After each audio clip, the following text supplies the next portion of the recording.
Assalamualaikum warahmatullahi wabarakatuh.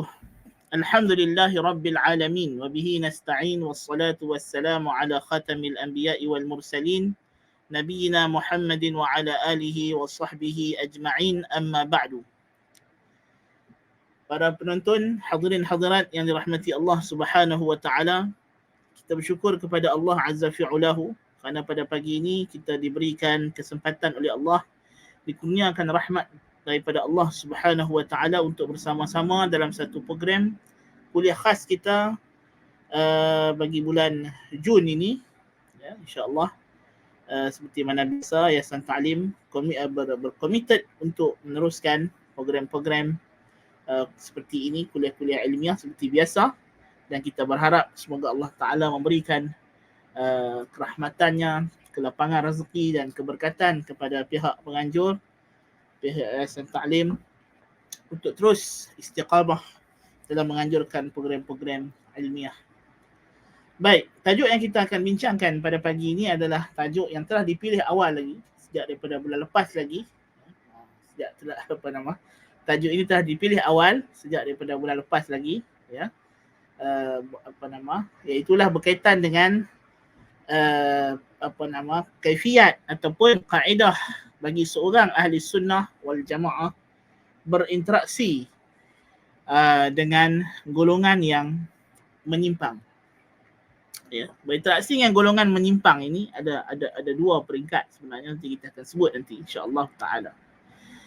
Kenapa tajuk ini perlu dibincangkan? Kerana dia adalah isu yang berkaitan dengan kewajipan seorang Muslim. Seperti mana kita tahu, di antara usul akidah ahli sunnah wal jamaah adalah al-wala' wal bara', memberikan kesetiaan dan melepas diri daripada kemungkaran, memberikan kesetiaan kepada yang ma'ruf dan ahli-ahlinya, dan melepas diri daripada kemungkaran dan ahli-ahlinya. Jadi di antara ahli yang mungkar itu ialah golongan ahli bid'ah, golongan ahli maksiat, ya, golongan yang melakukan kesalahan-kesalahan. Jadi kita sebagai ahli sunnah wal jamaah dituntut untuk tidak mengiktiraf apa jua bentuk kesalahan daripada mana-mana pihak. Tetapi kesalahan ini adalah kelaziman manusia. Kita sendiri buat salah. Ya, ulama besar macam mana pun boleh salah. Wali yang rajin beribadat macam mana pun boleh salah. Tidak ada yang maksum kecuali Nabi sallallahu alaihi wasallam. Ya, jadi kesalahan ini datang daripada orang yang baik, daripada orang yang tidak baik, orang Islam, orang kafir, ahli sunnah, ahli bid'ah, semua boleh buat salah. Disebabkan itu, walaupun kita ahli sunnah wal jamaah ini tegas dengan kesalahan, dengan kesilapan, kita tidak mengiktiraf, kita tidak mengakui kesalahan, ya. Tetapi dia ada dua isu di sini. Yang pertama, kesalahan itu sendiri ada peringkat-peringkat dan tahap-tahapnya. Dan lebih daripada itu, yang keduanya adalah orang yang buat salah itu juga tidak sejenis dan tidak seperingkat. Maka perlu kita mengenali jenis kesalahan. Yang pertama sekali, kita kena kenal jenis kesalahan. Dan yang kedua, kita kena kenal apa dia?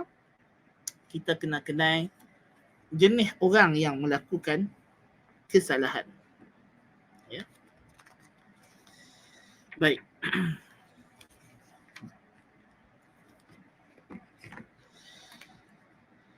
Perkara pertama yang nak masuk sebelum kita pergi kepada interaksi ahli sunnah wal jamaah dengan golongan yang menyimpang, golongan yang menyelisihi. Ya. Ya. Kita kena kenal dulu ahli sunnah wal jamaah. Dan kita kena tahu bahawa ahli sunnah wal jamaah ini apa dia? Ciri-cirinya. Apa dia punya syarat dan rukun seseorang itu dipanggil ahli sunnah wal jamaah. Adakah ahli sunnah wal jamaah ini dengan kita mendaftar nama kita menjadi pengikut kepada presiden yang persatuannya bernama ahli sunnah wal jamaah? Adakah macam itu? Atau ahli sunnah wal jamaah ni kita kena duduk di negara mana-mana, kena jadi rakyat negara tersebut, maka kita akan dianggap ahli sunnah wal jamaah? atau kita kena ikut pertubuhan tertentu atau parti politik tertentu. Adakah begitu? Hakikatnya kita kena faham ahli sunnah wal jamaah dia adalah penjenamaan ataupun satu laqab yang mulia yang mana diambil daripada hadis Nabi sallallahu alaihi wasallam. Nabi sallallahu alaihi wasallam bagi tahu bahawa wa inna hadhihi al-umma wa hadhihi al-umma sataftariqu hadhihi al-umma ila 73 firqah kulluha fi an-nar illa wahidah. Qalu man hiya ya Rasulullah? Qala ma ana alaihi wa ashabi. Nabi kata umat ini akan pecah 73 golongan, semuanya menuju ke neraka, semuanya berada di atas kesesatan kecuali satu. Sahabat tanya, siapa golongan itu? Siapa? Soalan sahabat ialah siapa? Nabi kata ma ana alaihi wa ashabi. Nabi jawab apa? Apa yang aku dan para sahabatku berpegang dengannya. Siapa yang pegang dengan ajaran Nabi dan para sahabat, itulah di ahli sunnah wal jamaah. Jadi diambil perkataan ahli sunnah wal jamaah tu daripada lafaz hadis Nabi, ma ana alaihi wa ashabi. Ana Nabi, Nabi adalah sunnah. Ashabi jamaah. Nah, ini yang selalu ditegahkan oleh guru kami yang mulia, Syekh Dr. Abdullah Yasin hafizahullah taala. Dia kata ahli sunnah wal jamaah ni lafaz yang diambil daripada hadis Nabi sallallahu alaihi wasallam. Dan demikian juga anda boleh tambah daripada hadis yang masyhur yang semua orang hafal, iaitu fa'alaikum bisunnati wa sunnatil khulafa'ir rasyidin al-mahdiyyin min ba'di tamassaku biha wa 'addu 'alaiha bin nawajidh. Nabi suruh pegang dengan sunnahku dan sunnah khulafa' rasyidin. Sunnahku, sunnah Nabi dan khulafa' rasyidin adalah jamaah. Dan datang dalam hadis yang lain, dalam hadis Muawiyah, inna hadhihi al-millah sataftariqu ila 73 firqah kulluha fi an-nar illa wahidah ala wa hiya al-jamaah. Nabi sebut yang sama itu ialah al-jamaah.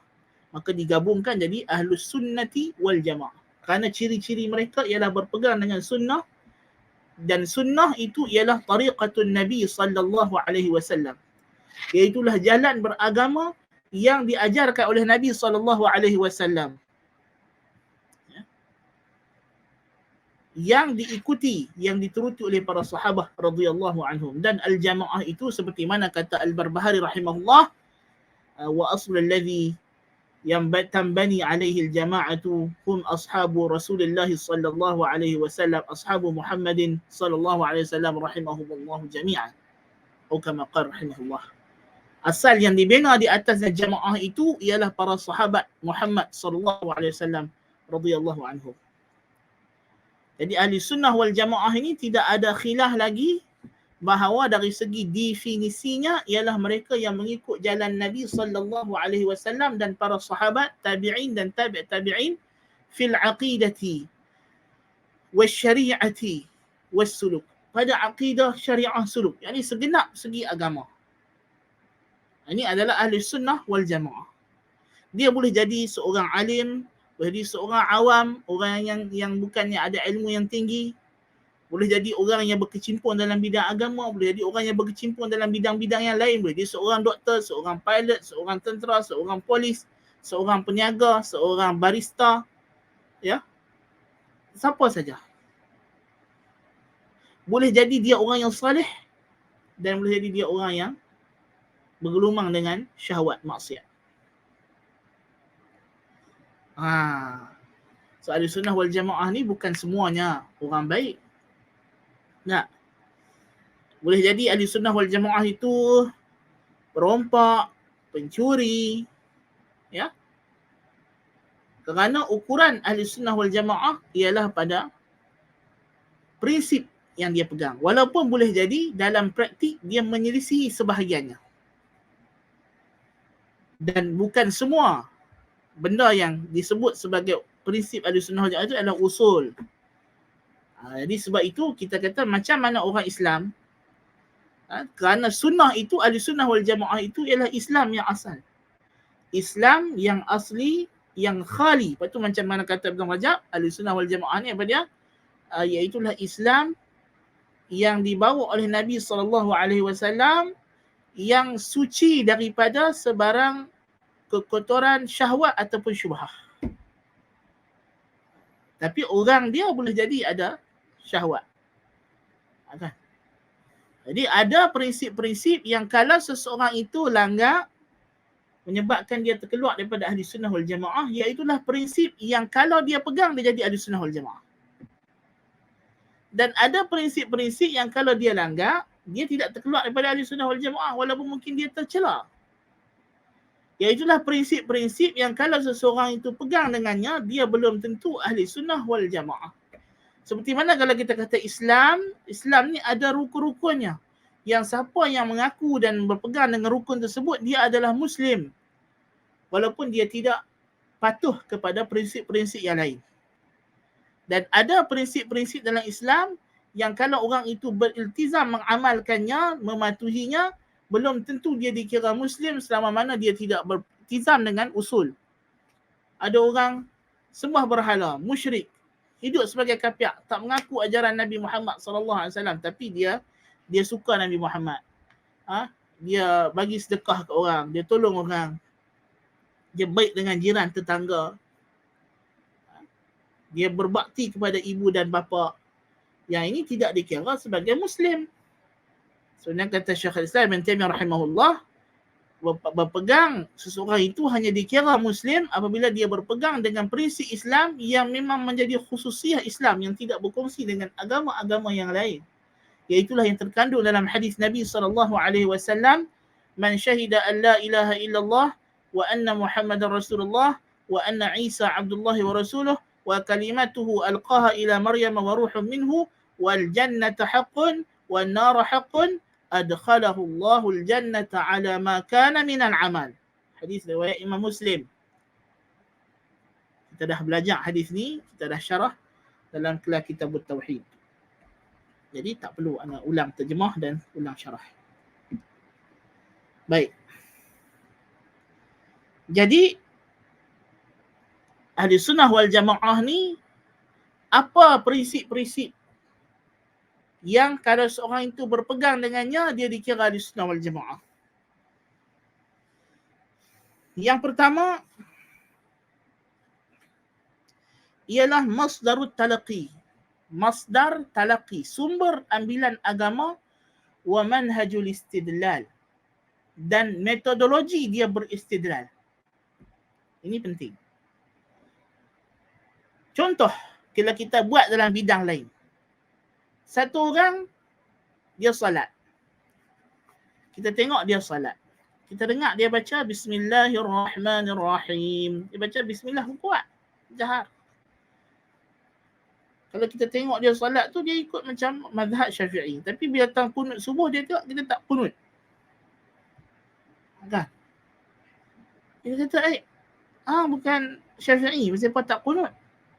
Dia kata, setelah saya ni takhasus fiqh. Saya dah belajar dah.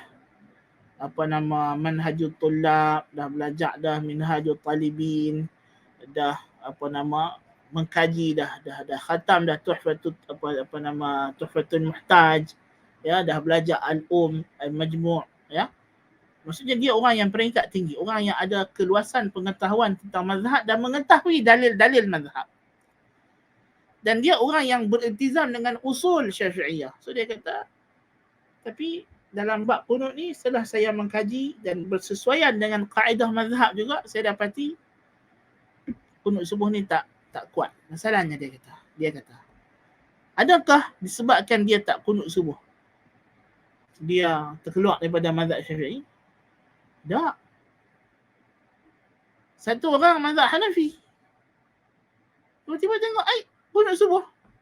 Kata, bukan Hanafi, kunut subuh. Dia kata, saya beriltizam dengan mazhab Hanafi. Tapi setelah saya mengkaji dan sebagainya, saya dapati dalil kunut subuh ni kuat. Saya dapat amal. Adakah itu mengeluarkan dia daripada mazhab Hanafi?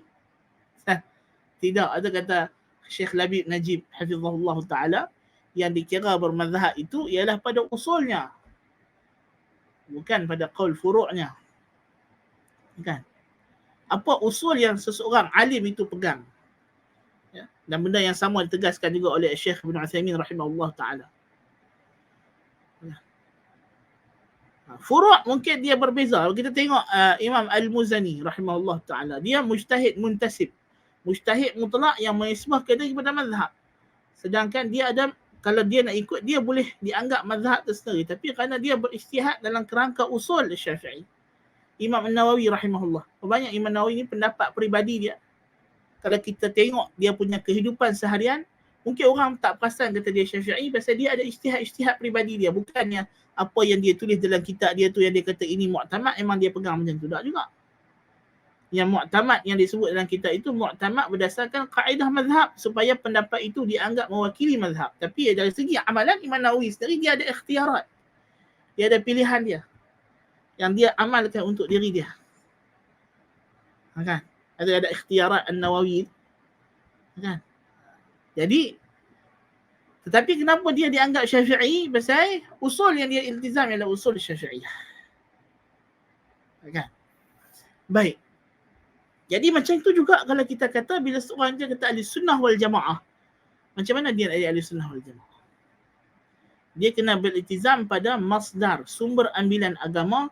Sebab itu kata Syekhul Islam bin Taimiyah rahimahullah, "Faman qala bil kitabi was sunnati wal ijma' kana min ahli sunnati wal jamaah." Barang siapa yang berpegang dengan Al-Quran, sunnah dan ijma', maka adalah dia daripada ahli sunnah wal jamaah. Siapa yang sumber ambilan agamanya daripada sumber yang disepakati, Al-Quran, sunnah dan ijma' salaful ummah dalam masalah akidah. Kenapa tak sebut qiyas? Kerana qiyas ini dalam bab fiqh. Ya, dalam bab fiqh. Dan qiyas dalam akidah tak sama kedudukan dia macam qiyas dalam fiqh. Dan qiyas yang disepakati adalah qiyas jali. Tapi qiyas qiyas khafi dan sebagainya ada khilaf. Ya.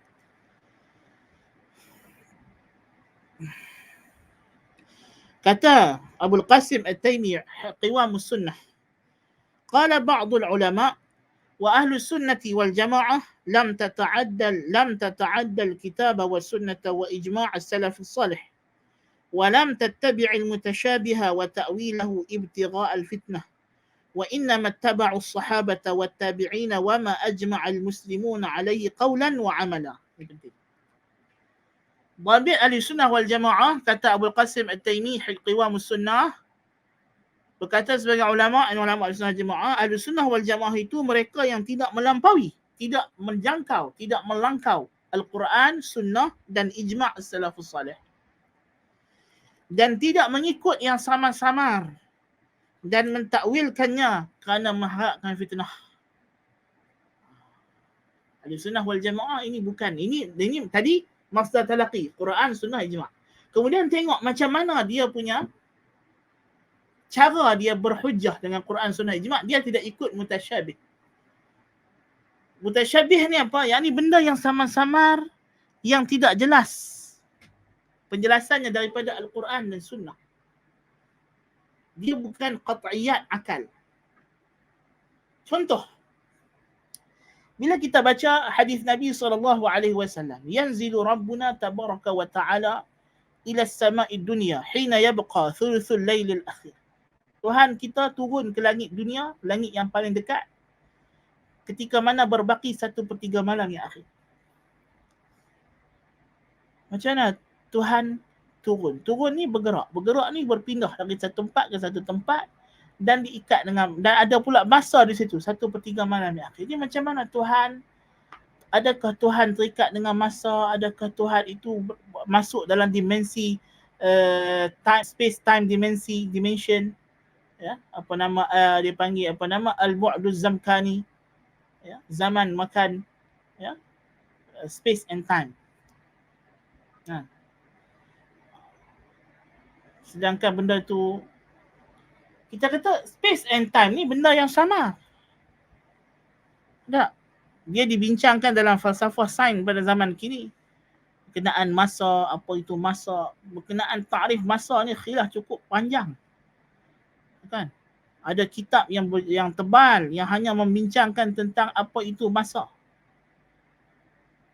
Jadi kalau kita sendiri pun tak tahu masa tu apa, secara hakikatnya masa tu apa? Masa tu arad ke? jawahar ke, adakah dia wujudi atau dia adami, ya, adakah dia amrun i'tibari sahaja. Khilaf di kalangan ahli kalam, ahli falsafah. Kenapa kita nak paksakan benda yang macam ini kepada nas? Inilah ittiba' mutasyabih itu. Ittiba' al-mutasyabih. Dia ikut yang mutasyabih, dia tinggal yang muhkam. Yang muhkam ialah Allah Ta'ala tidak sama dengan makhluk, laisa kamithlihi syai'. Dan Allah Ta'ala bagi tahu dia turun ke langit dunia 1/3 malam akhir. Tujuannya apa? Tujuan hadis ini nak cerita kepada kita adalah supaya kita bangkit tahajud. Kita berdoa, beribadat, salat di 1/3 malam yang akhir. Itu maksud hadis Nabi SAW. Bukan untuk kita pergi berdebat, berjidal tentang hubungan Tuhan, relationship between God and time and space dimension. Al-bu'du zamkani wa ilaqatuhu bil-rabbi tabaraka wa ta'ala hal jaizun atau ghairu jaizin. Apa semua. Sedangkan al-bu'du zamkani itu sendiri, kita masih lagi dalam perbincangan yang mungkin umat manusia dah ramai mati dan mereka tak tahu pun apa benda. Yang kita perlu tahu tentang masa apa dia, wal asri innal insana lafi khusr illa alladhina amanu wa 'amilus salihat wa tawasaw bil haqqi wa tawasaw bis sabr. Ya. Yang penting kita on time. Bila masuk waktu solat, kita solat, beribadat. Itu tujuan masa. Kan? Tujuan dari siang dan malam untuk panduan kita beribadat. Bukan untuk kita nak bincang apa dia masa, adakah dia adalah harakatul al-falak, al-atlasi, al-muhit, apa semua. Itu benda ghaib.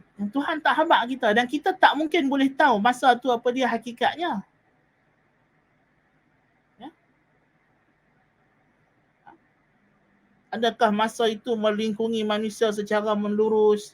Adakah dia boleh diserongkan? Maka apa yang sekarang di sini adalah yang lepas di sana, di dimensi yang lain. Itu semua perbincangan ghaib yang kita pun tak tahu. Dan tidak perlu kita menyebutkan dengannya. Ini yang kita panggil al-jadal al-falsafi ni. Ini yang mutasyabih.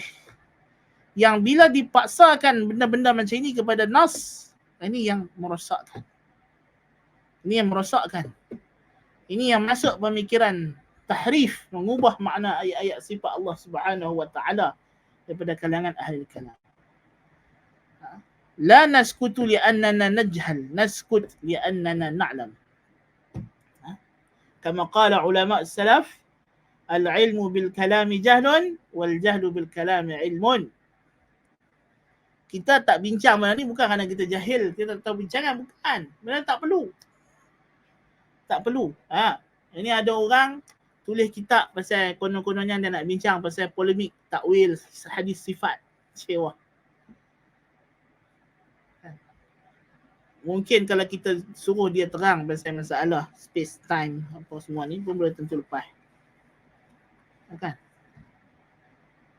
Dia tidak tahu al-bu'dul falsafi al-kalami yang dibincangkan, masalah mahiyah wujud.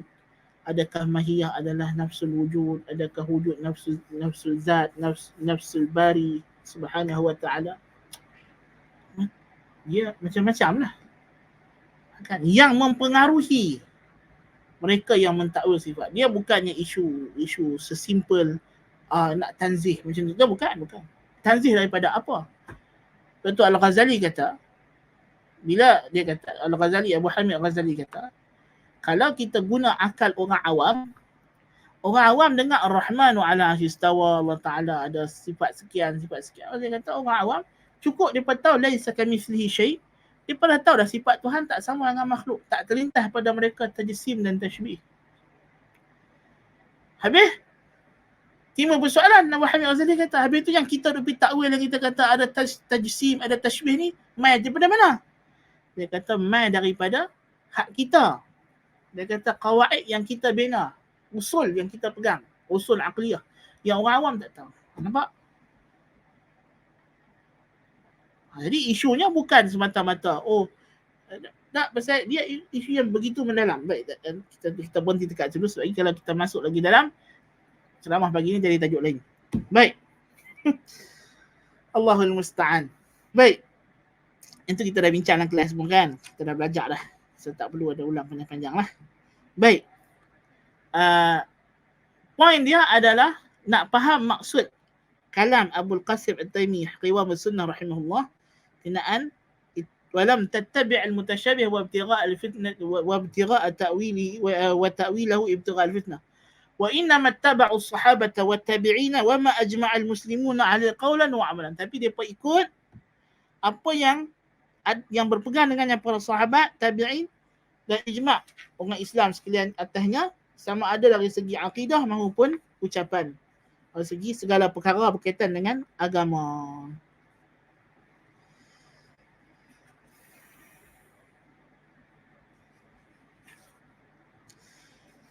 Baik.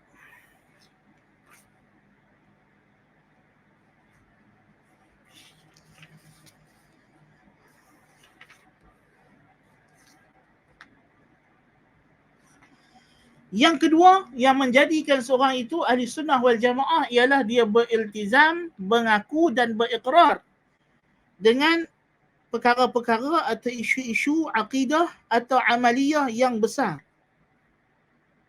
yang zahir, yang utama, yang dipanggil masailul usul, ya, yang telah masyhur di sisi ahli ilmu dan sunnah bahawa ianya adalah pegangan ahli sunnah wal jamaah. Yang ini kita sebut sebagai usulus sunnah, yang para ulama tulis kitab macam-macam, ya, untuk menerangkan usul inilah, masalah-masalah yang telah disepakati.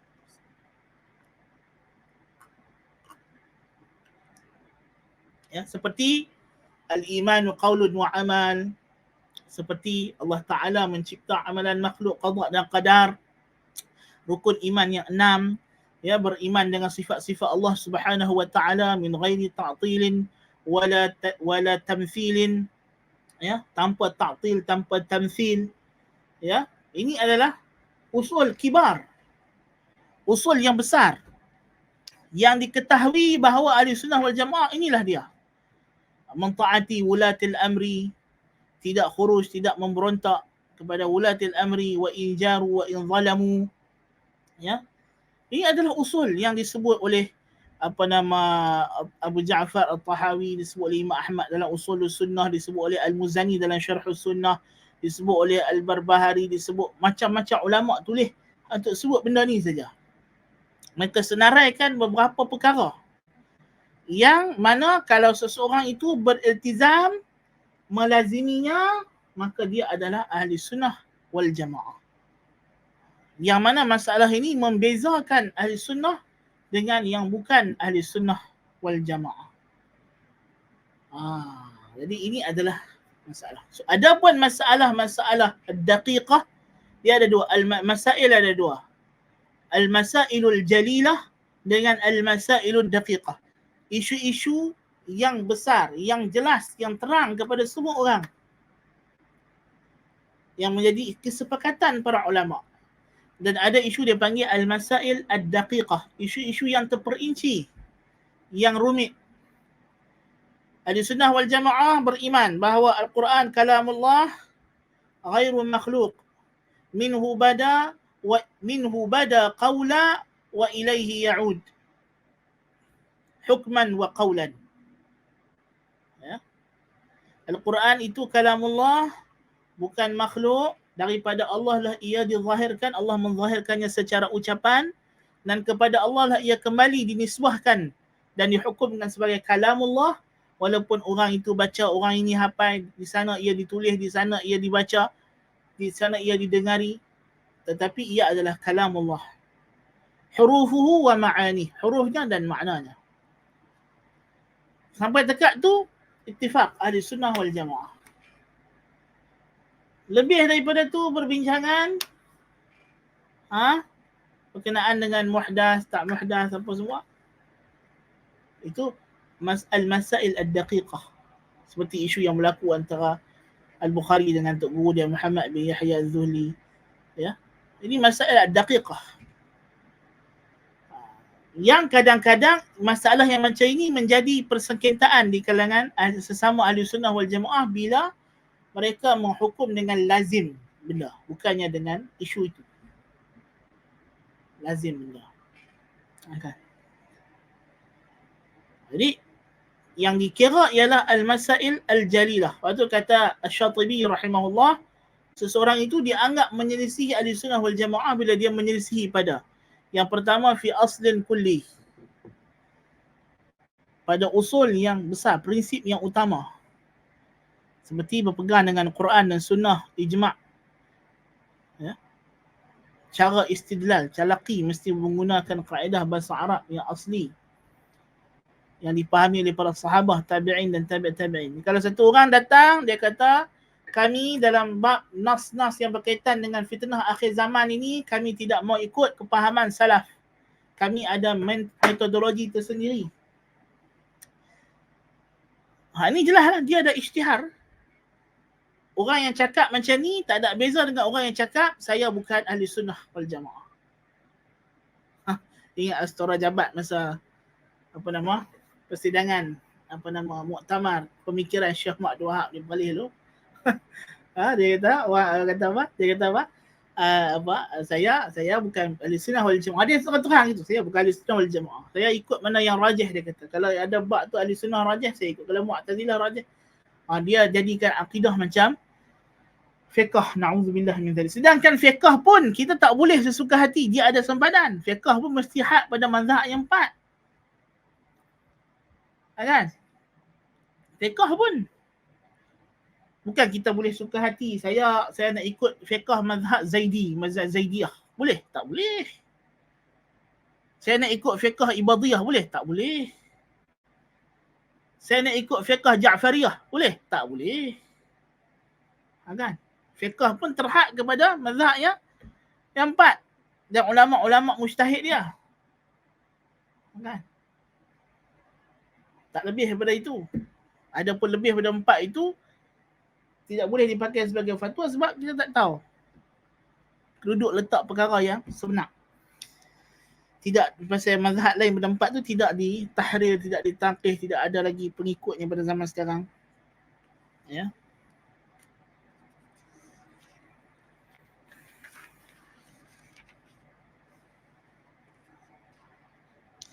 Ya, kata Sufyan bin Uyainah, as-sunnatu 'asharah faman kunna fihi faqad istakmala sunnah man taraka min syai'in faqad taraka sunnah. Sunnah tu 10 perkara, siapa yang ada padanya kesemua 10 ni, sempurnalah sunnah padanya. Siapa yang tinggal satu, maka dia telah meninggalkan sunnah seluruhnya. Nak jadi ahli sunnah wal jamaah kena ada semua.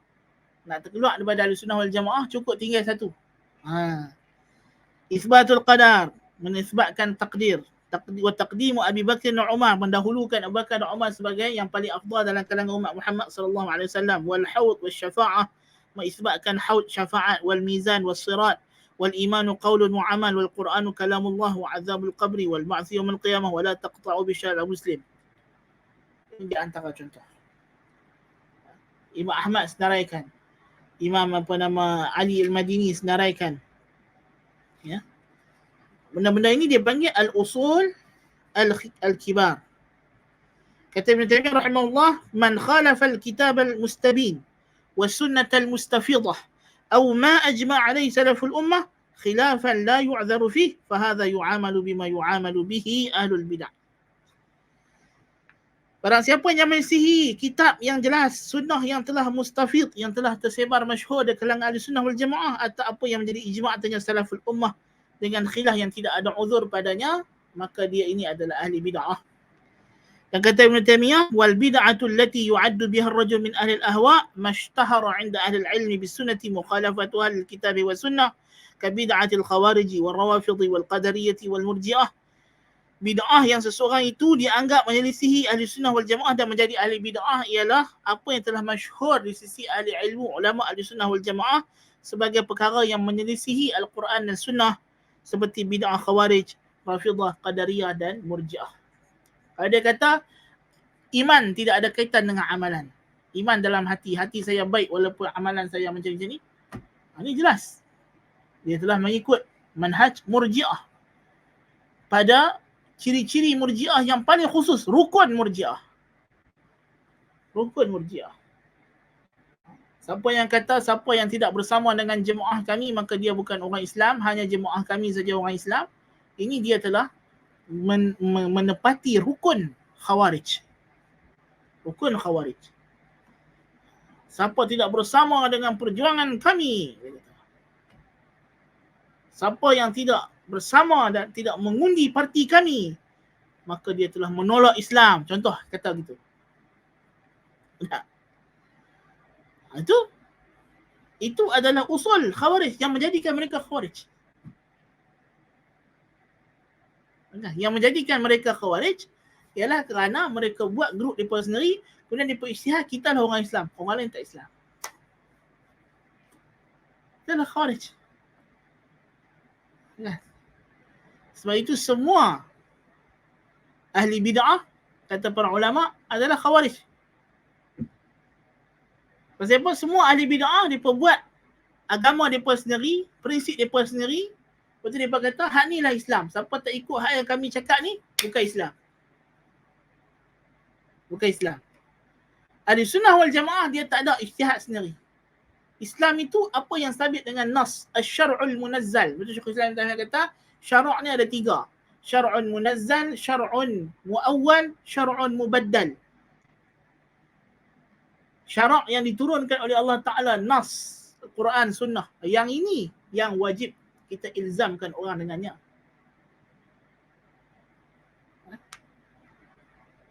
Yang telah menjadi ijma' salafus salih, sahabat, tabi'in dan tabi'in. Yang ni yang wajib. Adapun syar'un muawwal, ini adalah hukum hakam syariat yang ijtihadi. Yang berbeza pandangan mujtahid umat padanya kerana ada kesamaran, kerana ada tasyabuh, maka berlaku perbezaan pandangan kerana ijtihad. Yang ini kita kata tidak boleh dipaksa orang. Sebab itu telah menjadi kaedah dalam bermazhab, tidak boleh kita melebihkan mana-mana mazhab yang 4 atau mazhab yang lain. Dan tak boleh salahkan siapa-siapa. Kalau satu orang dia buat jadual, dalam satu minggu dia akan taklid 4 mazhab. Hari Isnin Hanafi, hari Selasa Maliki, hari Rabu Syafi'i, hari Khamis Hanbali.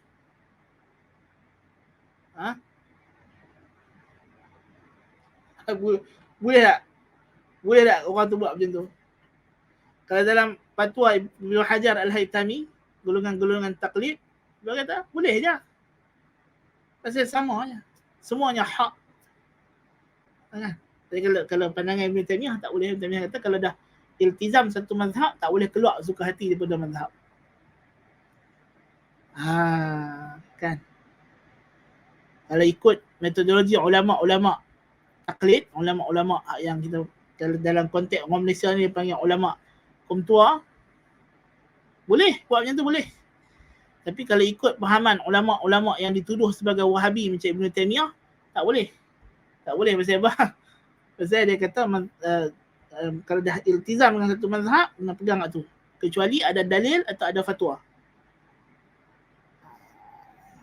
Kan? Allahu Akbar. Naam. Sebab itu cerita lain. Kita buat mazhab tu, kita dah bincang hari tu ni. Jadi jelas lah di sini bahawa kata Abu Qasim At-Taimi, qala ba'd al-ulama ma ikhtalafu fihi min al-masail al-ijtihadiyah wal furu' ad-diniyah fa inna al-insana la yasiru bihi mubtadi'a wala madhmuman mutawa'ada. Kata sebagian ulama, apa yang mereka berbeza pandangan daripada masalah ijtihad dan furu' agama, cabang-cabang, maka seorang insan itu tidak menjadi dengannya ahli bid'ah dan tidak tercela dan diancam dengan azab. Jadi di sini kita kena tahu 2 jenis khilaf. Dia panggil al-khilafus sa'ir wal khilaf ghairus sa'ir. Yang ni yang penting sekali ni. Kan? Apa dia khilaf sa'ir? Khilaf yang boleh diterima, yang boleh berlaku padanya khilaf. Apa dia dhabit? Khilaf itu kalau kita tengok, kita tahu bahawasanya ianya adalah perkara yang boleh menerima khilaf. Khilaf yang sair itu ialah malam yukhalif kitaban munazzalan wala sunnatan mustafidatan wala ijma'an thabitan qat'iyan ijma'an qadiman wala qiyasan jaliya. Qiyas yang sair yang boleh ini ialah yang selama mana dia tidak menyelisihi nas yang jelas daripada Quran, sunnah, ijma' yang lama yang telah sabit, ijma' yang qat'i. So ijma' ada dua, ijma' qat'i, ijma' dhanni. Ini siapa yang ikut kelas Ustaz Abdul Aziz di hari Khamis dia belajar lah. Ijma' ada dua, ijma' qat'i, ijma' dhanni. Ijma' yang qat'i dan qiyas yang jali, yang jelas, qiyas yang jali. Ya. Contoh qiyas jali macam mana? Satu orang dia pukul mak dia. Ya. Dia kata tak ada pun dalam larangan Quran dan sunnah yang kata tak boleh pukul mak. Saya masa saya pukul tu saya cakap elok-elok kat mak saya. Uff pun saya tak kata. Yang Quran larang fala taqul lahuma uff wala tanharhuma wa qul lahuma qawlan karima. Jadi dia menghalalkan pukul mak pak asalkan cakap elok. Sebab dia faham. Adakah itu betul? Tak betul. Tak betul. Pasal kalau dah uff pun tak boleh, cakap pun tak boleh kasar-kasar, apatah lagi tindakan. Dan ini adalah benda yang sebagai ulama dia panggil qiyas, sebagai ulama dia panggil ibratun nas. Ada yang panggil dia adalah mafhum muwafaqah. Mafhum muwafaqah. Yang ini adalah diterima dengan seluruh umat, tidak ada khilaf termasuk ulama mazhab al-zahir. Al-zahir mereka khilaf pada qiyas khafi. Qiyas jadi mereka terima walaupun mereka tak buat nama qiyas. Dia panggil kulliyatus syariah. Ada kuliah itu benda-benda yang khilaf pada istilahi terminologi. Ya. Apa nama? Kalau khilaf itu menyelisih perkara macam contoh Ibnu Abbas radhiyallahu anhuma. Dia ada beberapa fatwa dia yang menyelisih nas yang qat'i yang jelas. Seperti keharusan mengambil riba al-fadl dalam jual beli. Sedangkan ada sunnah yang sahihah, yang sarihah, yang thabitah. Mengatakan benda itu haram, tak boleh. Jadi khilaf yang macam ni tak diterima. Khilaf tu tak diterima. Orang yang bawa khilaf. Itu cerita lain.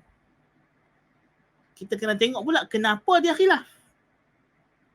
Adakah kerana dia khilaf itu kerana dia tak ikut manhaj ahli sunnah wal jamaah dalam istinbat hukum, atau dia dah ikut prosedur yang betul tapi tersilap ada keputusan. Berlaku tak benda macam tu? Berlaku. Kan? Berlaku. Kan? Orang buat kuih, buat donat. Buat semua donat dia tak berapa naik, tak berapa gebu. Mungkin sebab terkurang sukatan, tak apa, oli tak cukup ke apakah. Kan? Tapi dia memang guna ramuan donat. Ada orang donat dia tak naik. Pasal apa tak naik? Pasal dia pergi ambil ramuan kuih semprit. Tapi nak buat donat, dia kata awak tak nak naik. Tapi dia guna bahan-bahan prosedur kuih semprit. Beza tak dua ni? Beza. Kan? Kawan yang pertama dia nak buat donat, memang dia ikut aturan donat. Tapi pasal tak berapa nak cekap buat mungkin, tak apa nak jadi. Kawan hak kedua ni memang dia cakap nak buat donat tapi dia pergi ikut acuan lain. Okay. Baik. Jadi kita dah tahu khilaf sair ni ialah khilaf yang tidak menyelisihi nas Quran yang jelas, sunnah Nabi yang mustafidah, yang telah masyhur, yang telah ma'ruf, dan qiyas yang jelas, ijma' yang lama, yang sabit, yang qat'i, dan qiyas yang qat'i, yang pasti. Ada pun khilaf yang boleh diterima. Seperti khilaf-khilaf yang kita kata contoh macam khilaf antara mazhab yang empat, masalah yang daqiqah, masalah kunut subuh, masalah qadar yang wajib pada menyapu kepala ketika ambil wudu. Dia tidak ada ulama, mana-mana ulama kata kalau nak sapu kepala tepuk tangan ubun. Tak ada. Sebab kalau dia cakap macam itu, dia telah menyelisihi sunnah yang jelas, sunnah mustafidah. Nabi tak pernah ambil wudu letak tang ubun-ubun sahaja. Lepas tu Nabi tinggal, tak pernah. Habis ada paling minimum riwayat Nabi letak atau ubun, Nabi sambung sapu atas sorban. Ya. Cuma bila datang hadis tu, berlakulah cara faham yang berbeza. Ulama Syafi'iyah kata, so yang betul-betul kepala atau ubun-ubun lah. Adapun sapu balik atas sorban tu hanya istikmal, menunjukkan bahawa sapu hak baki lebih daripada tu adalah sunat. Lepas tu Nabi sapu atas sorban saja.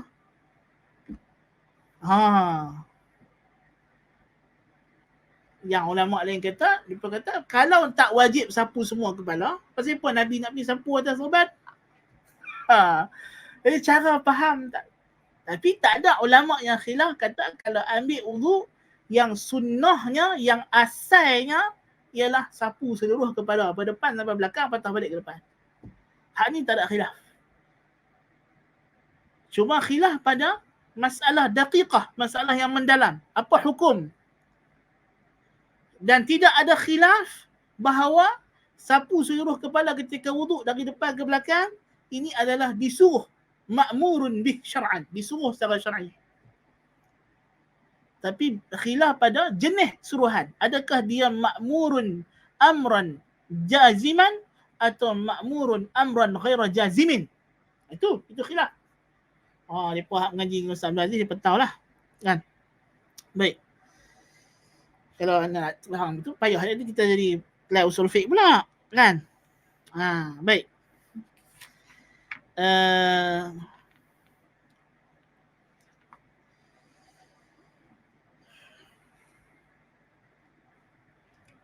Okey. Adapun khilaf yang ghairu sa'ir, yang tidak sa'ir, yang tidak dibenarkan, tidak dibolehkan. Yang itu khilaf yang menyelisihi tadi. Itu bagi contoh lah tadi banyak. Kan? Di antaranya khilaf dalam isu-isu akidah yang besar.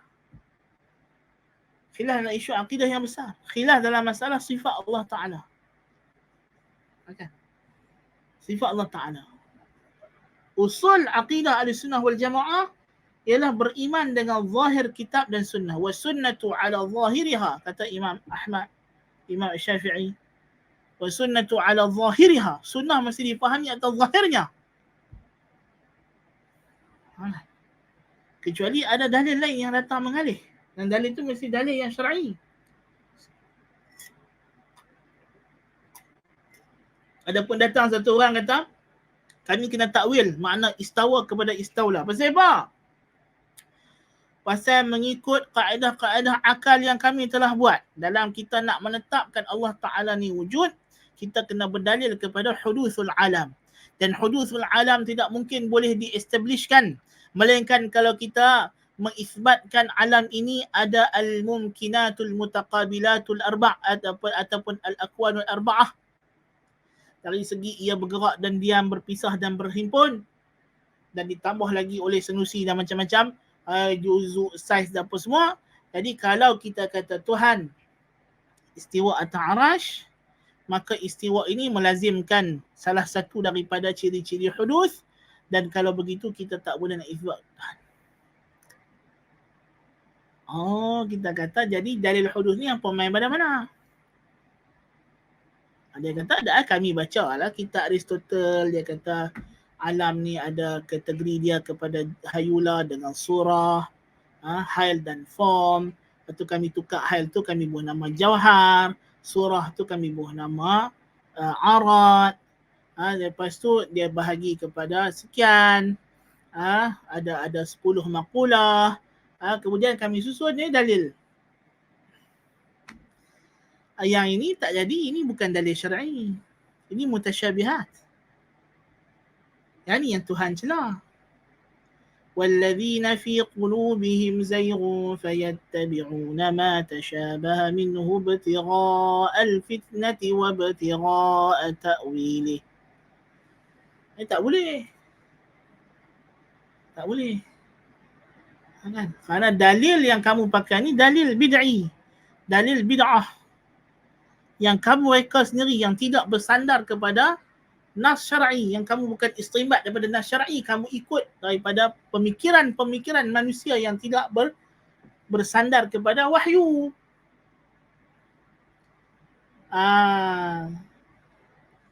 So yang ini menyimpang tak? Penyimpangan yang jelas. Ya, jadi kita kena tak boleh iktiraf lah. Ini khilaf yang ghairu sa'ir.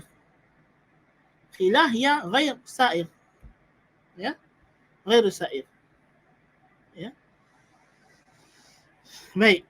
Jadi yang dimaksudkan dengan mukhalif di sini, kita ada dua jenis mukhalif. Secara kasarnya sekarang ni kita dah faham isu khilaf.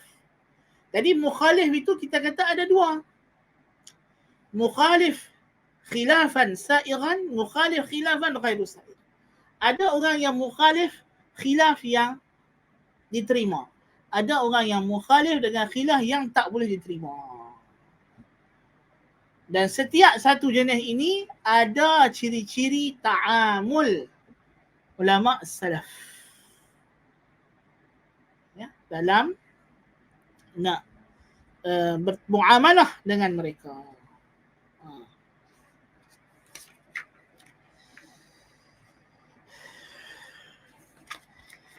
Dan sebagai pendahuluan sekarang dah pukul 11 kan, jadi tak apa, nanti bulan depan kita sambung, kita buat siri yang kedua. Mungkin kita akan buat siri kedua, siri ketiga, siri keempat, ya.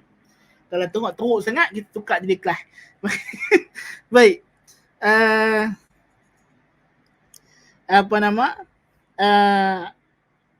Apakah cara kita nak faham?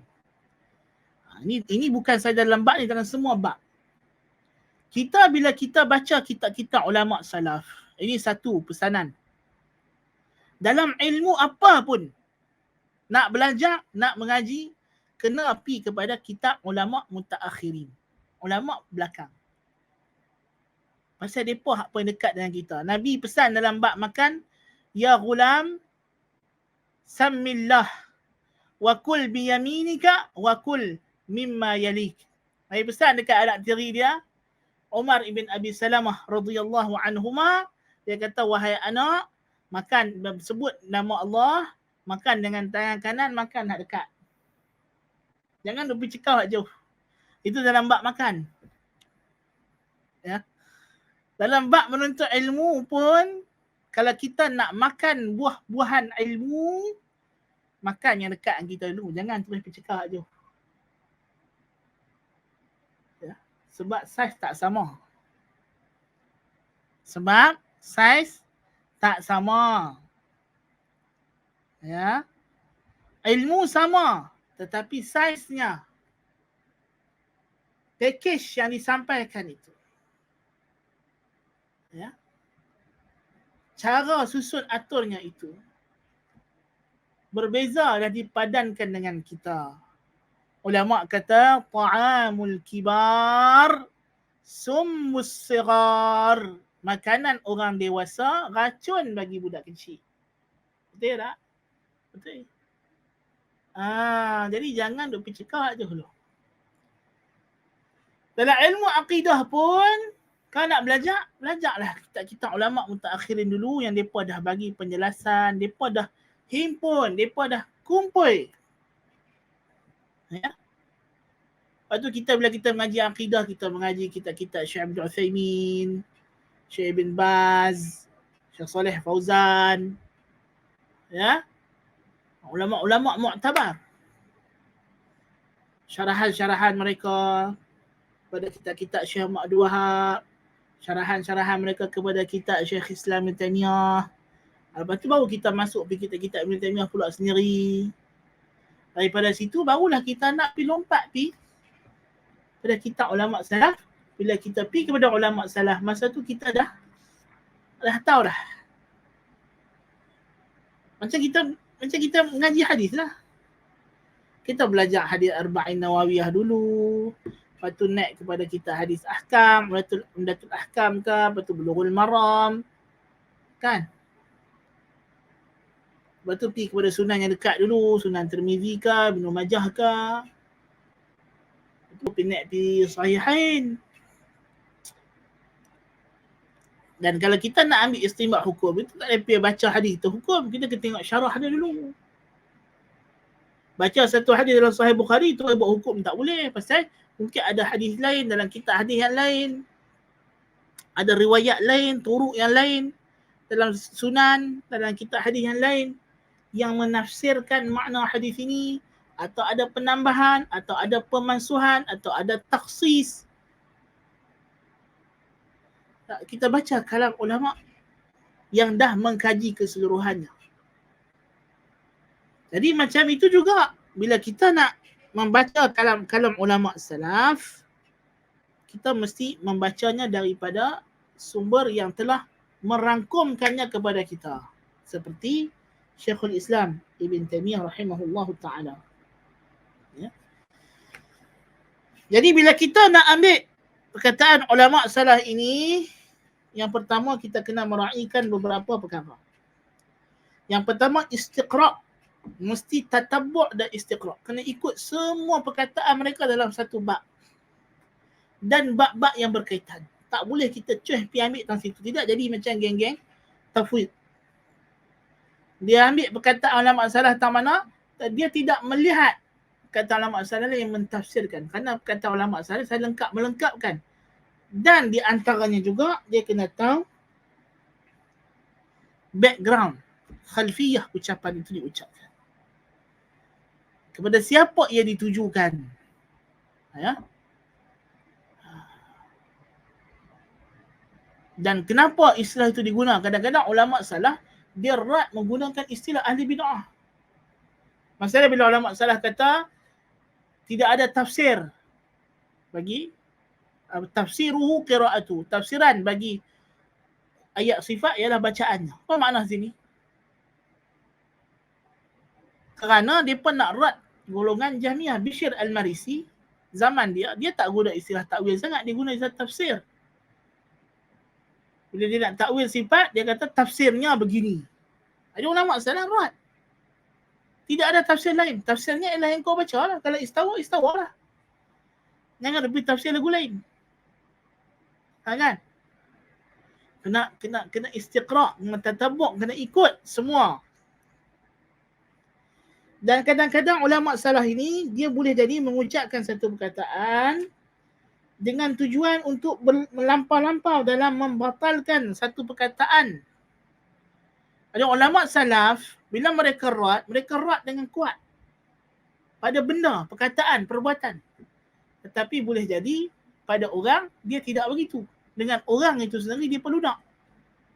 Sebagai contoh misal, ya, sampai kepada Yahya bin Ma'in hadis berkenaan dengan dalam satu kitab Fadail yang diriwayatkan oleh Abu Azhar Ahmad ibn Zahir, Abu Azhar An-Naisaburi. Bila Abu Yahya bin Ma'in dengar hadis itu, dia kata, "Man hadzal kadzdzabun Naisaburi alladhi haddatha an Abd al-Razzaq bihadzal hadis?" فقام أبو الأزهر فقال هو ذا أنا فتبسم يحيى بن معين وقال أما إنك لست بكذاب. Dia kata, pembohong mana hak riwayat hadis ni yang buah nama belakang dia An-Naisaburi ni. Yang riwayat tu anak murid dia. Anak murid dia ada depan tu. Dia kata, tok guru saya lah, Abu Azhar. Yahya bin Ma'in senyum. Dia kata, adapun engkau sendiri, engkau bukan pembohong. Apa makna? Tadi dia kata bohong. Kadzab di sini salah. Orang yang banyak salah. Tersalah. Jadi tujuan dia rat tadi, rat secara umum. Supaya orang tak ikut. Tapi orang yang tersalah itu sendiri, dia bagi uzur. Kan? Jadi boleh jadi ulama salaf bila dia rad, contoh Syekhul Islam Ibn Taimiyah. Ibn Taimiyah bila dia rad itu tanpa melihat kepada siapa yang bercakap. Supaya rad itu objektif. Semata-mata mencari kebenaran. Ibn Taimiyah rad Asy'ariyah, rad Hanabilah, rad ahli hadis. Ya. Ada isu-isu yang mereka silap. Tetapi bila datang bercakap tentang orang, Syekhul Islam akan mencari uzur, memberikan alasan-alasan dan menyatakan bahawa mereka tak maksudkan, mereka ni tersalah, tersilap, mereka ada jasa dan sebagainya. Tengok tu cara ulama salaf dalam rad. Demikian juga kita kena meraihkan dalam ucapan salaf ini perbezaan zaman, tempat dan keadaan. Kerana ulama salaf dalam bercakap, mereka sangat meraihkan situasi.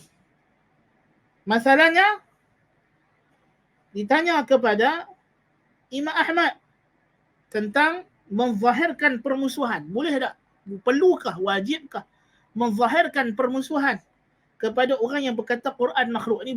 Perlukah kita kena menzahirkan kita ni memusuhi, kita menentang, kita melawan Mu'tazilah? Kan? Ada orang main tanya. Ni mungkin geng-geng macam zaman kita lah juga kan. Dia nak semangat supaya nak tengok Tok Guru ni bagi fatwa yang akan akan bantai ahli bid'ah. Jadi apa pun main jumpa Imam Ahmad macam tu lah. Kan? Imam Ahmad pun kata. Tapi Imam Ahmad, ya, Imam Ahmad ni dia tahu yang main tanya ni orang Khurasan. Orang negeri Khurasan. Khurasan ni negeri siapa? Negeri Al-Ma'mun. Negeri Al-Ma'mun. Ya, negeri tempat di mana pengikut setia Al-Ma'mun, khalifah selepas tu Al-Wadama, Al-Mu'tasim, Al-Wathiq. Ya.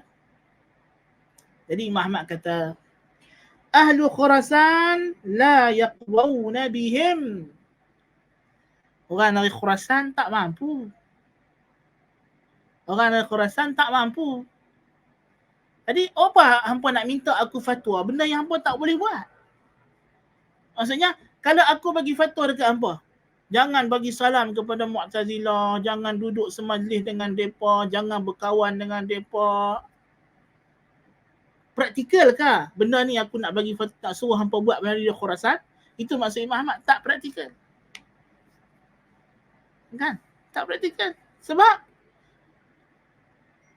ahli sunnah di negeri Khurasan itu sedikit.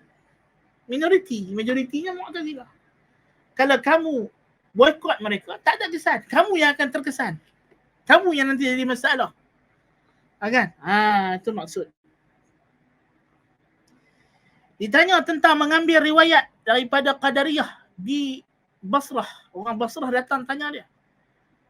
Boleh tak ambil riwayat Qadariyah? Tanya dia pun mungkin dia pernah Imam Ahmad bagi fatwa yang kuat lah kot. Supaya hentam orang yang duk pergi mengaji dengan Qadariyah di Basrah yang duk pergi ambil hadis. Imam Ahmad kata, "Lau tarakna riwayata 'anil qadariyati la taraknaha 'an aktsari ahli Basrah." Kata kalau kita tak ambil riwayat daripada Qadariyah, kita akan tinggal majoriti riwayat ahli Basrah. Maksudnya kita akan lepas banyak hadis. Yang hadis tu hanya ada pada perawi-perawi hadis ahli Basrah yang depa ni kebanyakannya terkena syubhat Qadariyah. Kalau aku kata dekat hampa anak-anak murid yang mengaji hadis ni, jangan ambil langsung ilmu hadis daripada Qadariyah di Basrah negeri hampa. Sedangkan negeri hampa ni ada ulama-ulama hadis yang depa ni ada syubhat Qadariyah. Syubhat Qadariyah yang kalau hampa tinggal, hampa tak pergi ambil hadis dengan dia, habis tak ada lah ilmu hadis yang hampa nak mengaji. Bahkan ada hadis yang tidak ada melainkan menerusi mereka dan mereka ni fiqh. Mereka ni diterima riwayat hadis. Allahu Akbar. Kan? Tengok Imam Ahmad. Ya. Di antaranya juga meraihkan orang. Orang ni tengok keadaan. Orang yang datang minta fatwa. background orang tu sendiri. Ibnu Abbas radhiyallahu anhuma, satu orang datang dekat dia tanya, adakah orang yang bunuh orang dengan sengaja ni boleh taubat? Muhammad kata tak boleh taubat, masuk neraka, confirm. Kalau bunuh orang masuk neraka, tak ada jalan balik lah. Dosa tu tidak akan diampun. Duk saat lama kemudian, datang orang yang kedua tanya soalan yang sama. Orang yang bunuh orang dengan sengaja, pernah bunuh orang yang bunuh orang dengan sengaja, boleh bertaubat tak? Dosa dia boleh diampun tak? Ibnu Abbas kata, ya boleh. Kalau dia bertaubat, Allah Ta'ala ampun. Anak murid tercengang-cengang, terkejut. Apa ni tok guru kita ni dah tanaqud, dah mutalawin, dah mumayyi'. Macam tu kan anak murid Ibnu Abbas? Tak. Anak murid Ibnu Abbas bukan macam tu. Sebab tu dia pun anak murid Ibnu Abbas. Kan? Sebab tu dia pun talibu ilmin. Kan? Dia pun tanya untuk guru dia pun, awak jawapan berbeza. Tadi kata lagu lain, ni kata lagu lain. Ibnu Abbas kata, hak awal mai tadi tu aku tengok dekat mata dia, dia ni tengah duk marah. Aku rasa dia ni belum bunuh orang lagi. Tapi ada orang dia geram dia nak bunuh. Kalau aku habaq tadi kata ada taubat, dia pergi bunuh. Dia cuma nak cari alasan. Orang yang kedua tadi mai, aku tengok mata dia ni penuh penyesalan. Nampak kata? Makna kata dia ni dulu pernah bunuh orang. Dia dah menyesal. Anak murid dia pergi periksa latar belakang dua orang lelaki ni. Sungguh, rupanya lelaki pertama tadi tu dia tengah bergaduh. Dia tengah geram.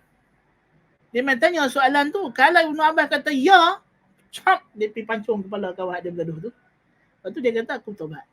Allahu Akbar. Fiqhun nafs. Mengenali jiwa mustafti. Ini penting.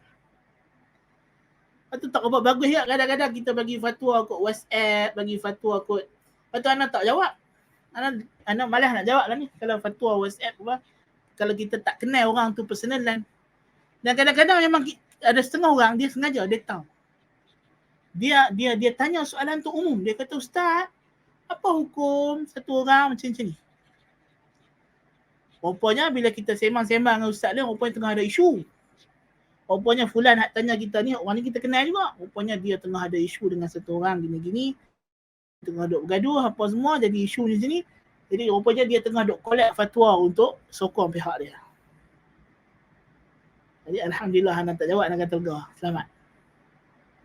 Ya, kalau tidak, fatwa kita tu objektif. Tapi sampai ke tangan dia, dia sudah lunyai kan. Ini juga bahaya. Ini juga bahaya.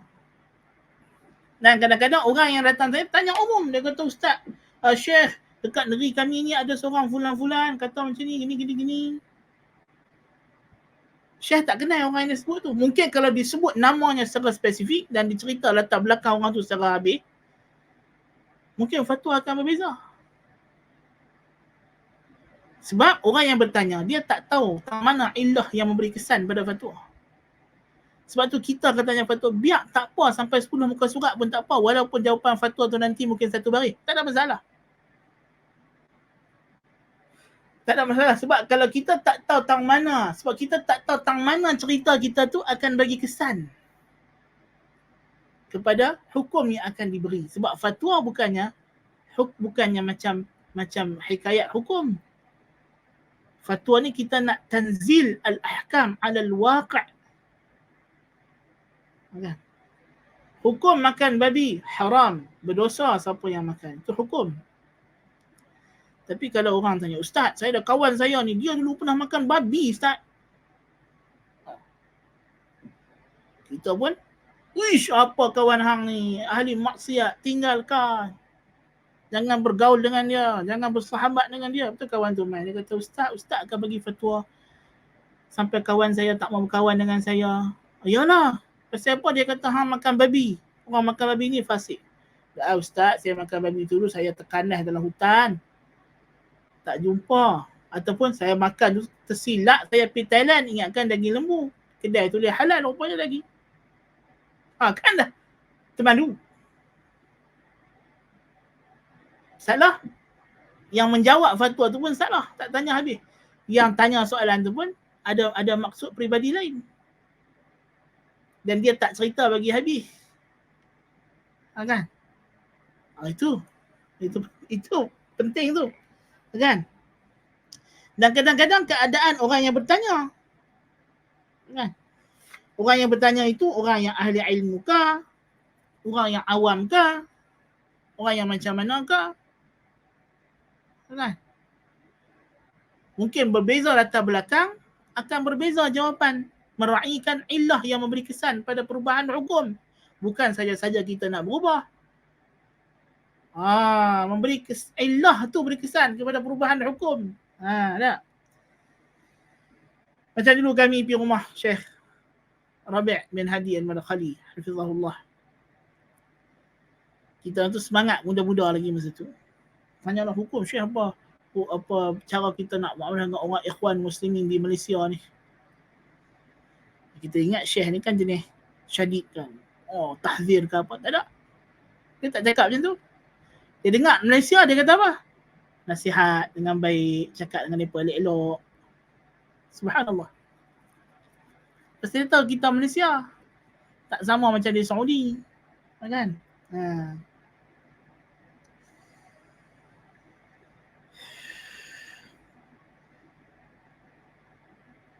Betul kata Syekhul Islam Ibn Taymiyah rahimahullah, "Idza ta'azzara iqamatul wajibat من العلم والجهاد وغير ذلك إلا بمن فيه بدعة مضرتها دون مضرة ترك ذلك الواجب كان تحصيل مصلحة الواجب مع مفسدة مرجوحة مع خيرا من العكس."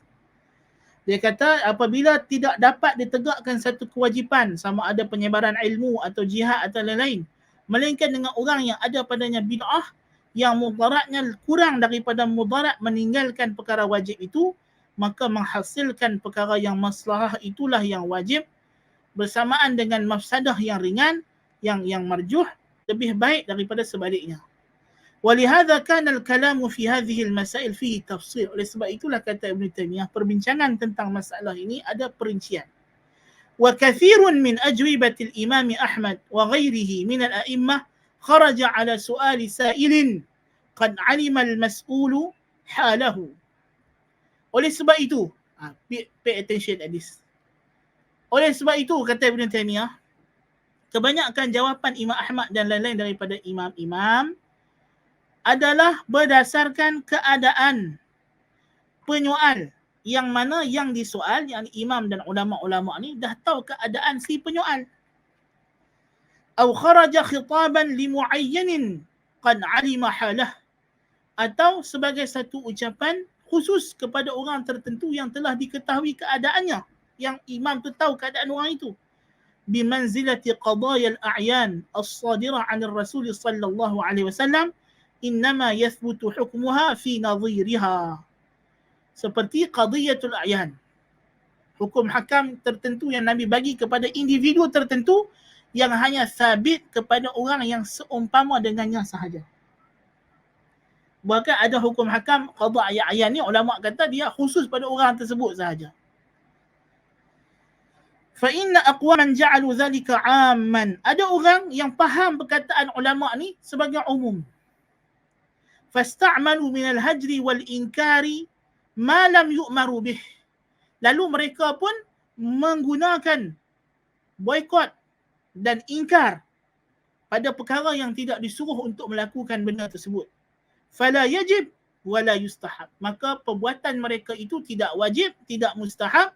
Wa rubbama taraku bihi wajibat atau mustahabbatin wa fa'alu bihi muharramat. Dah boleh jadi mereka meninggalkan disebabkan itu perkara yang wajib atau sunat, dan mereka melakukan apa yang haram.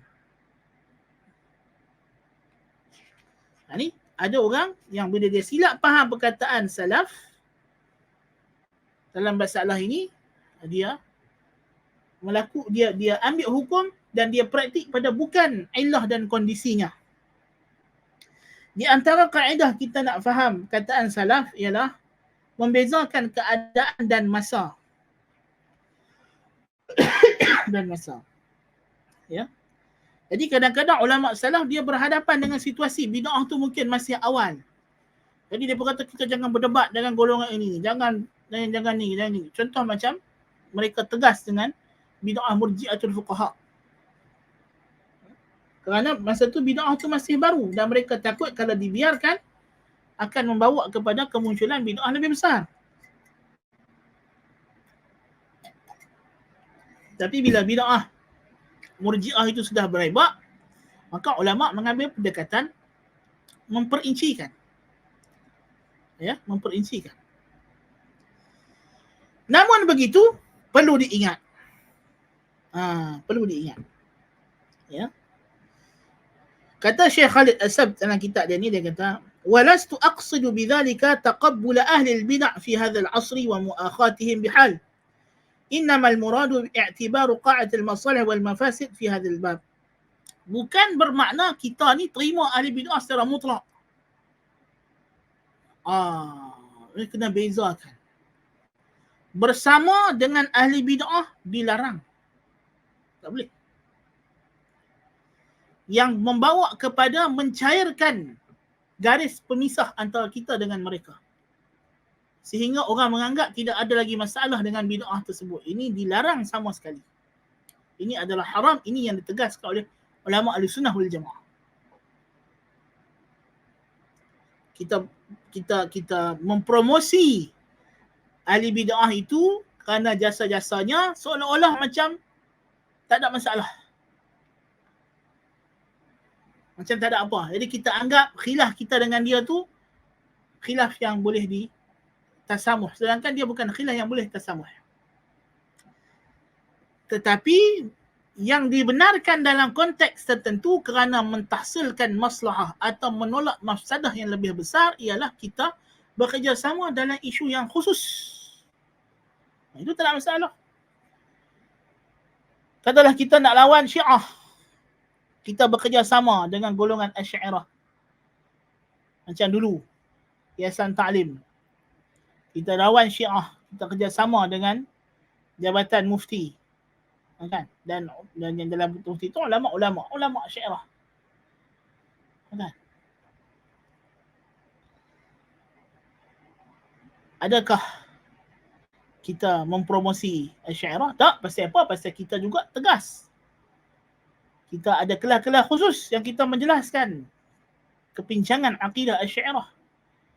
Dan kita tidak mengiktiraf kebatilan yang ada di Asy'ariyah, cuma dalam menghadapi musuh yang lebih besar dibanding dengan Asy'ariyah yang persamaan dan dengan kita dalam isu tersebut lebih besar berbanding perbezaan, dan melihat kondisi mereka adalah pihak berkuasa dan kita perlu bantuan mereka, dan dalam menganggap bahawa kita bersama dalam isu-isu besar umat Islam, ya kita kerjasama dalam bab itu sahaja. Tapi dalam masa yang sama kita tegas. Tengok Syekhul Islam Ibn Taymiyah.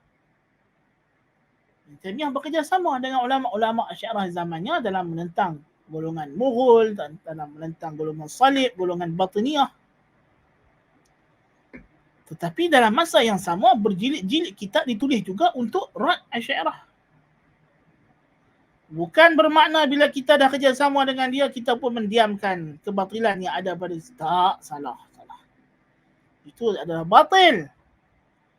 Itu kita akan perincikan lagi pada sesi yang akan datang. Sekarang pagi ni memang dah tak sempat sebab sekarang dah 11.19. Kan? Kita tak habis mukaddimah pun. Kan? Dulu anak buat program yang sama, tajuk yang sama ni di Baitul Salam. Itu kita masa yang mungkin lebih panjang, kita boleh rujuk di situ juga. Tapi insya-Allah kita akan perincikan lagi. Ya. Tapi ini mukaddimah yang awal yang kita kena tahu. Bukan prinsip kita tidak bersama dengan ahli bid'ah. Tidak bersama ni kena faham betul. Apa maksud tidak bersama? Ini bersama secara mutlak. Bersama sehingga kita mencairkan prinsip-prinsip kita. Ya.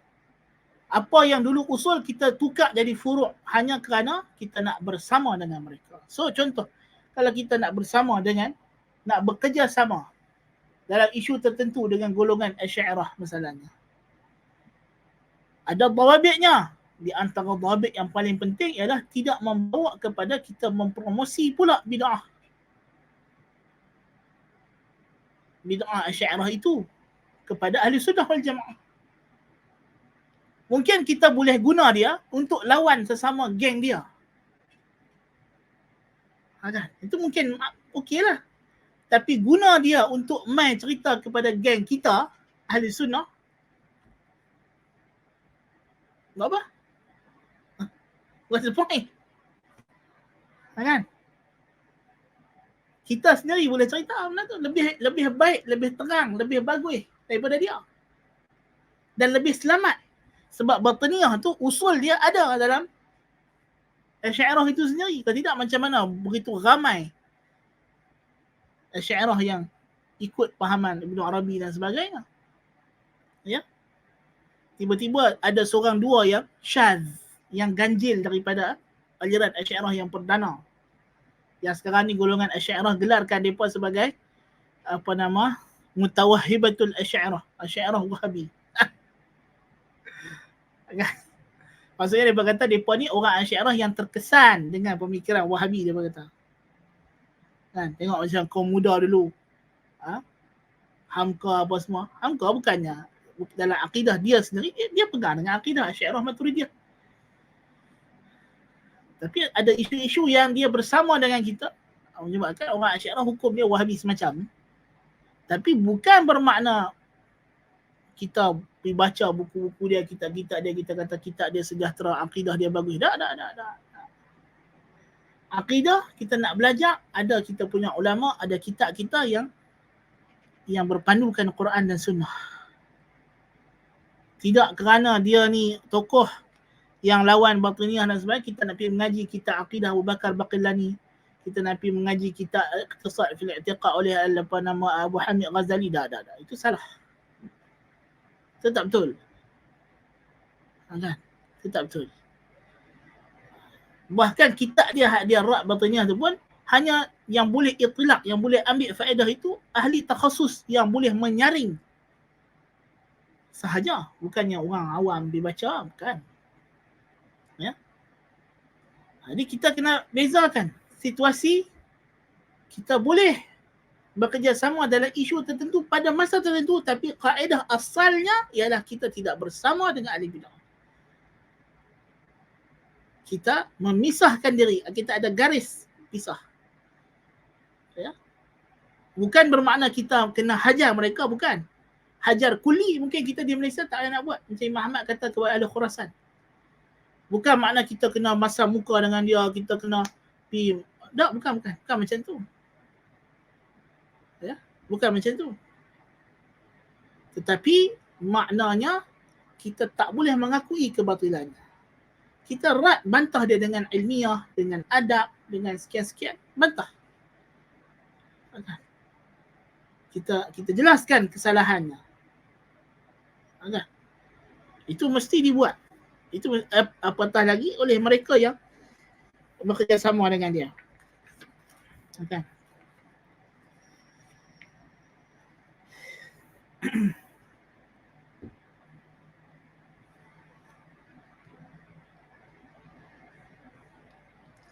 Kita tengok Ibn Taymiyah rahimahullah, ya, bila mati musuh-musuh dia, Ibn Makhluf masalahnya, beliau tidak mendoakan keburukan, mendoakan kebaikan, ya, membantu keluarga dia, ya.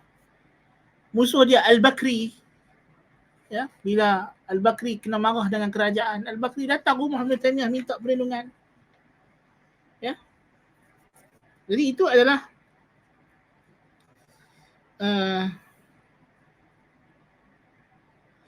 bahkan Ibn Taymiyah rahimahullah sampai kata kepada anak-anak muridnya, hadha alladhi fa'alu qad yakununa muthabina alaihi ma'jurina fihi. Allahu akbar.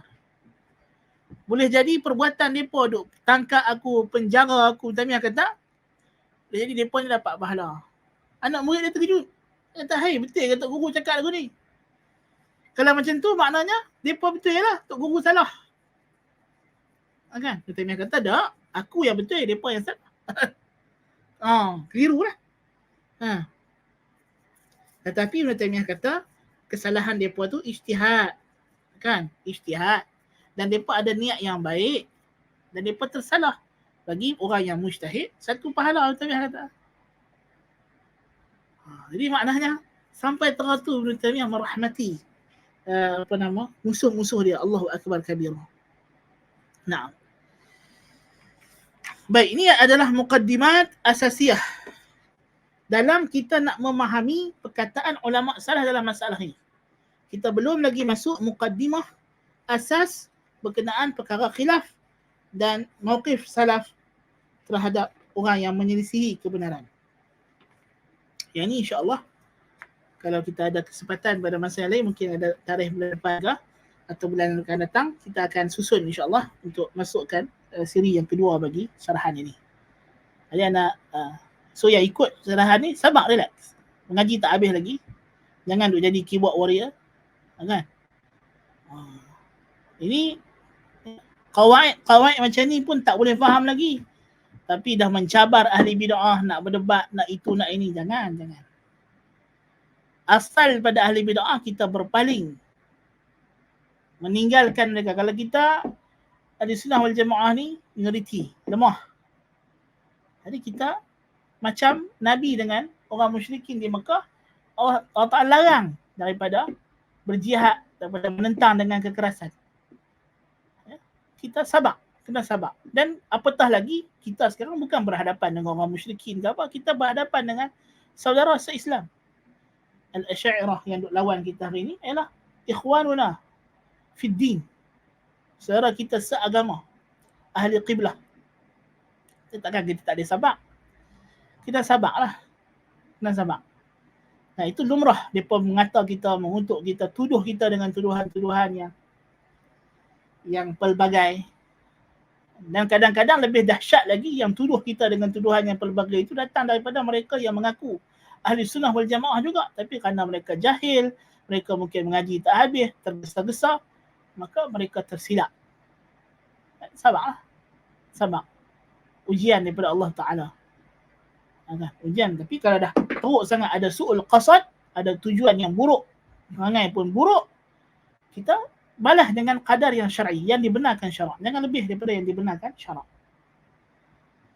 Na'am. Wallahu ta'ala alam bisawab. Masa pun dah tamat.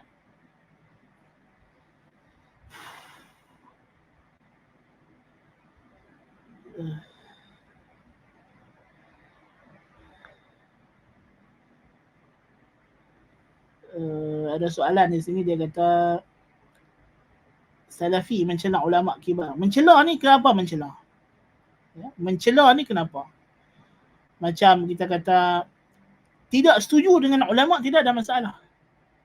Kalau kita kata isu Syekh Rabi' ni, berapa banyak ulama-ulama lain telah rad beliau. Ya? Syekh Abdul Muhsin Al-Abbad dan macam-macam ulama. Bahkan Dr. Firanda ada tulis artikel menjelaskan kesilapan-kesilapan dan kesalahan-kesalahan Syekh Rabi' dalam metodologinya, dalam mentahzir dan sebagainya. Kita bersama dengan dia dalam mauqif dia yang hak, yang betul. Ketika dia lawan Ikhwanul Muslimin dahulu di Saudi, dia menjelaskan kesilapan-kesilapan akidah dan manhaj Ikhwanul Muslimin, kita bersama. So itu benda betul. Apa yang dia cakap daripada yang sepakat dengan masalah betul. Tapi ada benda-benda yang ulama kibar yang lain kritik dia. Itu kita juga kritik dia. Bukan kita lah, ulama-ulama yang kritik. Dan kita beradab. Dan kita melazimi manhaj ulama kibar. Ibn Baz, Ibn Uthaymin, Al-Albani rahimahumullah. Ya, Ibn Taymiyah, Syekh Muhammad Abdul Wahab. Ini ulama-ulama kibar yang lebih kibar. Ya. Tapi menghina, mengutuk kerana dalam isu yang dia betul. Yang ni tak betul ya. Dalam isu yang dia betul. Mencela Syekh Rabi' sebab Syekh Rabi' menjelaskan kesalahan Ikhwanul Muslimin dari segi akidah dan manhaj. Itu tak betul lah. Sebab yang dia cakap itu bukan dia seorang cakap. Semua ulama salafi lain cakap benda yang sama. Bahkan orang yang dalam Ikhwan sendiri pun kritik kesilapan-kesilapan yang dibuat oleh pemimpin-pemimpin Ikhwan dari segi akidah dan sebagainya. Okay. apa nama isu Syed Qutb. Syed Qutb ni bukan sahaja Syekh Rabi' kritik dia bahawa dalam pemikiran Syekh Qutb itu ada unsur-unsur takfir. Syekh Yusuf Qaradawi pun cakap benda yang sama. Kan Yusuf Qaradawi pun cakap benda yang sama. Jadi kita kena tengok. Kan? Tengoklah.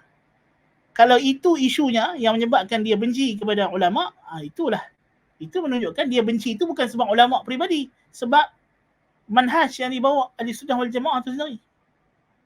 Tapi kalau dia tak setuju dan dia rat dengan ilmu, dengan adab macam Dr. Firanda, rat dengan ilmu, rat ilmiah, tak ada apa, itu normal lah, itu biasalah sesama Ahlussunnah wal Jamaah.